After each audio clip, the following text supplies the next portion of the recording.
This week we're talking all about Born Free, so stay tuned. We're going to talk about why it's a great show and our little tips and tricks to get ready for it.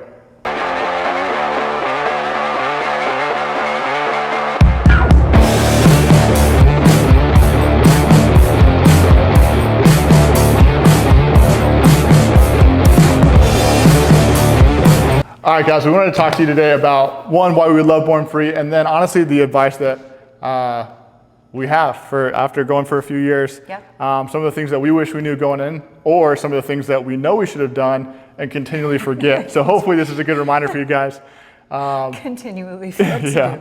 And then at the end, again, because Lacey gave special permission, we're going to share something with you that's very special about this year's Born Free, at least for us. All right, guys, so Born Free, 2 weeks away. I hope you guys are ready. I think we are getting pretty excited about it, so it'll be fun. Hopefully we catch some of y'all out there, but I think it would be fun to start this off with really getting into what our favorite things are about the show. What do you think? Yeah, absolutely. I think, guys, for us personally, it's one of our favorite things to go to. We prioritize going every year. Yeah. And it's 2 weeks away. But we thought with our experiences, we're gonna give 5 tips on what we think is beneficial to know if you haven't gone, or maybe you've gone and you kind of forget these things, because the last couple of years we've made these notes and last year we forgot them all again. So I want to throw out some of our notes on how to prepare and how to take advantage of Born Free as a rally or an event. But first, Lacey, why do you love going to Born Free? Oh my gosh, I think we've talked about this so many different times on multiple different videos, but the camaraderie, getting to meet new people, I think networking the last couple of years has been really cool and making new friends that way. Had a great time hanging out at Axel's Hideout, meeting the girls, checking out the cool bikes. That was something really special for me. I know Bubba still enjoys them too, but it's just cool for me to get to see the female builders and riders out there too. So yeah, food's great, drinks are good. I don't know. It's also beautiful weather. I can't complain about that. It's hot, but not like here. So what about you? Yeah, I think, guys, Lacey and I recently were sitting talking about different trips to go on and stuff, and we were talking about the trips.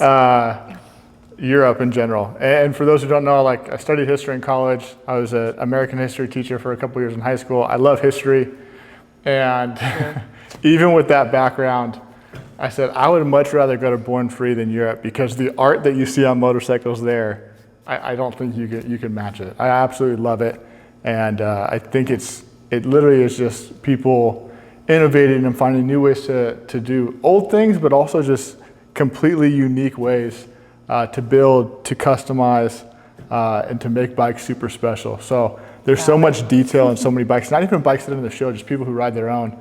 I love just taking time walking through the lot, walking through those who got the grass pass and seeing their bikes.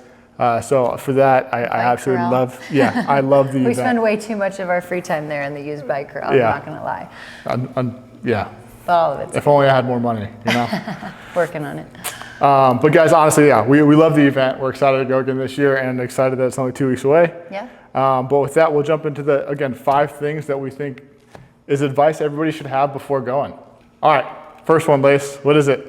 I think I'm going to jump right into the heat one, because I think if anybody knows us or knows anything about me from this channel, that has become one of the prime importances for me, especially when we're doing trips. So heat in general, I think we can break that down into a couple different things, but we'll just cover that under this one. The cooling vest for us, big game changer last year especially. Having a cooler that you can shove those in, or honestly stopping at a gas station and grabbing ice and just down the hatch, but keeps you nice and cool, which is great. We love the liquid IV hydration packets. I think those come in handy for a number of different things, right? You can pre-hydrate, but you can never hydrate in the moment. It's not how the body works. So leading up to even the days before we're gonna take off for a ride, if we know that we're gonna be hitting 100+ degrees, I think we both take that into account. We're like, all right, gotta make sure that we're hydrated even before we leave, and then continuing to do so, obviously, as we're riding. Yeah. So yeah, I think that is definitely important. And I guess tabbing onto that would be making sure you plan out our stops, which we do for obvious reasons, right? You got to fill up anyway, but hey, if we're making a pit stop, do we need a snack? Do we need some sugar?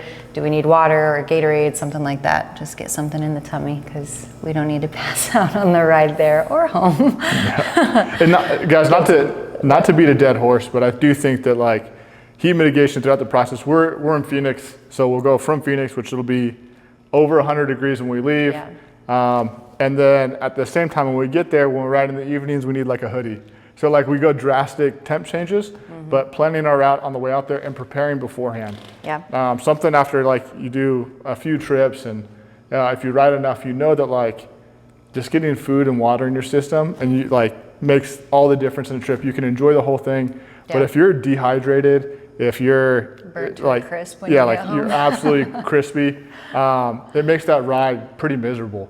Yeah. So preparing beforehand, and I think again, like a lot of people go to events, they like to drink all day. Still take that time, bring water with you, drink throughout the day, and that way on the way home, especially for those who are riding, you're not just beat up the whole way. And it makes a huge difference, and by doing that, you're gonna enjoy the whole trip. Yeah, I agree. Ride home is just as important. Nobody wants to be miserable going back to work on Monday or Tuesday. Seriously. So, yeah. All right, guys, tip number 2, I'll jump into, and this is one of those things that we continually forget, but we won't forget this year, okay? And it's communication. So for those who don't know, your cell phones will not work Born Free. So in Oak Canyon Park, there's just no service. I think a lot of that has to do with how many people are there, but yeah. Yeah, like doesn't have great reception. You're not going to get a text message through or a phone call through. Yep. And so bring two-way radios. You can order them on Amazon for $20, and even like line of sight, push to talk radios will work fine there. But it's literally as simple. It's big enough to where if you get split up, it's going to take a while before you find them. Yeah. So if it's like, hey, I'm going to go check out, the builder's bikes, and you're like, I want to go get something to eat. Reconnecting after that might be a bigger task than you realize. So if you have a group, you have more than one person, I would definitely recommend at least grabbing 2 radios so that you can pass on among the group and get back together. I agree. That's a good one. Cannot forget this year. Tip number 3, go. Tip number 3. We almost learned the hard way last year with booking hotels that, for obvious reasons, there's a vast number of people who enjoy this show and do make the ride out or fly out or drive. And we did get lucky. We ended up at a hotel that was 15 minutes away. Like 25. Okay, see, Yeah. bad relation of time. But so we were about 25 minutes away and got very lucky with that because everything else in the area was booked, which understandably, right? But we learned that and we're like, okay, we need to just book them as soon as we know that A, we're going, B, the dates, etc. So hopefully if you're seeing this today, you've already got your hotels, but if not, keep that in mind for the future, or maybe get lucky and somebody else cancels and you'll be able to snatch one up, so. Yeah, I think depending on what you want to do, some people do like to stay a little bit far outside, possibly save some money and have a good ride in the morning.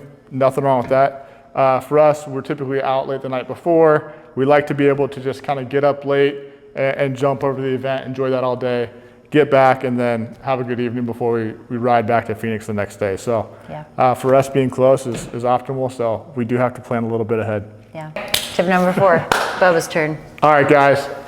One of the big things that as Born Free has grown, there's a ton of different events that both lead up and happen around Born Free, both before and after in the evening time. So for me, I would highly recommend like just jumping on social media, jump on Instagram, and look at who's throwing events. See if there's anybody in your community that you know, or maybe people that you want to meet, and see what they got going on, because there's probably something. Obviously, like a lot of people know that Built Well is People's Choice at Cook's Corner on Friday. So that's a huge event that draws a lot of people. It's awesome. One of our faves, I won't lie. Absolutely, highly recommend checking that out. I know our friends at Southwest Club Style threw one last year. They're throwing another event this year, and it brings in people from all over. But you get a lot of for us, our local people at that event. So it's kind of cool to meet with everybody out there.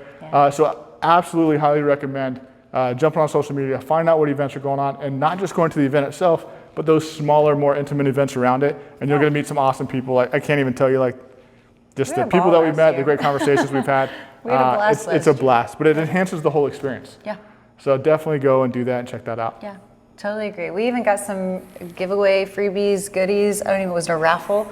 Yeah. Do you remember where we went? It was like the brewery or something last year. Yeah, I went to a brewery last year. Yeah, I'm trying to think of who it is. If Bubba can remember, he'll put it up here.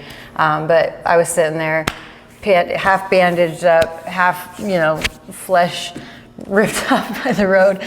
And I was like, just cool people hanging out. They're like telling crash stories. So like, what happened to you? And I'm like, very brief version, because I was like, I am a little embarrassed, not gonna lie. And they're like, nah, you're badass. Here's my crazy story about how my arm almost got ripped off. And I was like, I left there being like, that made me feel better. Yeah. And it was cool because we got some goodie bags out of the deal. So definitely worth it. I was mad about it.